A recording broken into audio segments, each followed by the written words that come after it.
Hello, ഇന്ന് ചണ്ടിക്കോഴി റോസ്റ്റായിട്ടാണ് കാണിക്കുന്നത്. അപ്പോൾ അതിന് 2 വലിയുള്ളി, തക്കാളി, 5-6 പച്ചമുളക്, പിന്നെ ഒരു കുടം വെളുത്തുള്ളി, 2-3 കഷ്ണം ഇഞ്ചി. ഇനി അതിനെ നല്ല നുറുക്കിയിട്ട് നമ്മൾ മിക്സിയിലോട്ട് ഇട്ട് കൊടുക്കുക. തക്കാളി, ഉള്ളി, വെളുത്തുള്ളി, ഇഞ്ചി ഇതൊക്കെ എല്ലാതൊന്ന് പേസ്റ്റാക്കി എടുക്കുക. എന്നിട്ടാണ് അതിലേക്ക് മസാലപ്പൊടികൾ ഇടുക.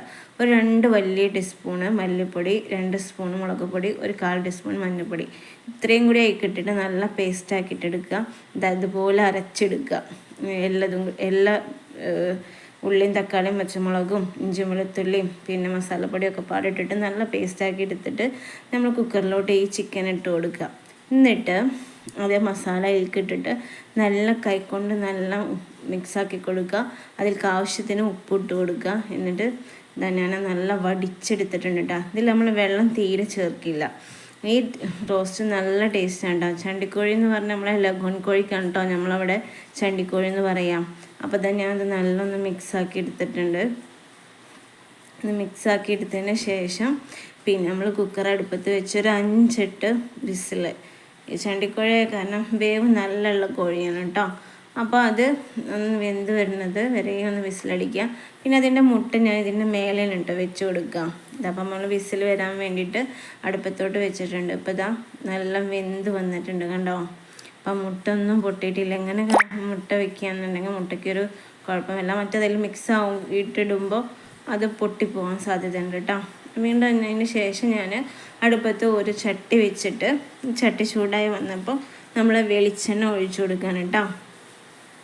വെളിച്ചെണ്ണ ഒഴിച്ചിട്ട് അത് ചൂടായി വരുമ്പോൾ ഒരു 5-4 പച്ചമുളക്, അത് നിങ്ങൾക്ക് ഇഷ്ടമുണ്ടെങ്കിൽ ചേർക്കാം. എരി ഇഷ്ടമുണ്ടെങ്കിൽ ഒരു 4-5 പച്ചമുളക് ചേർക്കാം. പിന്നെ കുറച്ച് കറിവേപ്പിൻ്റെ ഇല ഇട്ട് കൊടുക്കുക. എന്നിട്ട് നമ്മൾ ഈ വെന്ത ചിക്കനെ അതിലേക്ക് തട്ടി കൊടുക്കുക കേട്ടോ. അപ്പോൾ ഇങ്ങനെ ഈ റോസ്റ്റ് ഉണ്ടാക്കാൻ വളരെ സിമ്പിളാണ്. നമ്മൾ ഉള്ളി വാട്ടണ്ട, ഒന്നും ചെയ്യണ്ട. പിന്നെ ഈ 2 ഉള്ളി, ഞാൻ 2 ചിക്കനാണ് കേട്ടോ അവിടെ എടുത്തേക്കണം. അതിലേക്ക് ഒരു 2 വലിയ ഉള്ളിയാണ്. ഇനിയിപ്പോൾ നിങ്ങൾക്ക് മീഡിയം സൈസ് ഉള്ളിയാണെന്നുണ്ടെങ്കിൽ ഒരു 2-3 ആക്കാം. അത് നമ്മുടെ ഇഷ്ടത്തിനനുസരിച്ച് കൂട്ടം കുറക്കുക ചെയ്യുക, ഉള്ളിയുടെ വലുപ്പത്തിനനുസരിച്ചിട്ടാണ്. പിന്നെ ഒരു 3 തക്കാളിയാണ് ഞാൻ 2 ചിക്കനിലേക്ക് എടുത്തിട്ടുള്ളത്. ഒരു 5-8 പച്ചമുളക് എടുത്തിട്ടുണ്ടായിരുന്നു. ഒരു കുടം വെളുത്തുള്ളി, ഒരു 2-3 കഷ്ണം ഇഞ്ചി. ഇത്ര സാധനങ്ങളാണ് ഞാൻ അതിലേക്ക് എടുത്തിട്ട് അത് അരച്ച് പേസ്റ്റാക്കുക. മസാലപ്പൊടി ഇട്ടിട്ട് പേസ്റ്റാക്കിയിട്ട് എടുക്കുക. എന്നിട്ട് നമ്മൾ ചിക്കനിലോട്ട് പുരട്ടുക, വേവിക്കുക. പിന്നെ വെളിച്ചെണ്ണ ഒരു ചട്ടി വേറെ വയ്ക്കുക. വേറെ ചട്ടിയിൽ വെളിച്ചെണ്ണ ഒഴിക്കുക. അതിലേക്കൊരു 4-5 പച്ചമുളക് കറിവേപ്പിൻ്റെ ഇല ഇട്ട് കൊടുക്കുക. എന്നിട്ട് ആ വെന്ത ചിക്കനെ നമ്മൾ ഇതിലേക്ക് ഇട്ട് കൊടുക്കുക. അപ്പം അത്രേ ഉള്ളൂ. ഇനി ഇതൊന്ന് നല്ലൊന്ന് വരട്ടിയെടുക്കുക. കണ്ടോ, അതിൽ വെള്ളം പറ്റ കുറവായിരിക്കും. നമ്മൾ വെള്ളമൊന്നും ഒഴിക്കാത്തത് കാരണം വേഗം ഇത് ഡ്രൈ ആയിട്ട് കിട്ടും കേട്ടോ.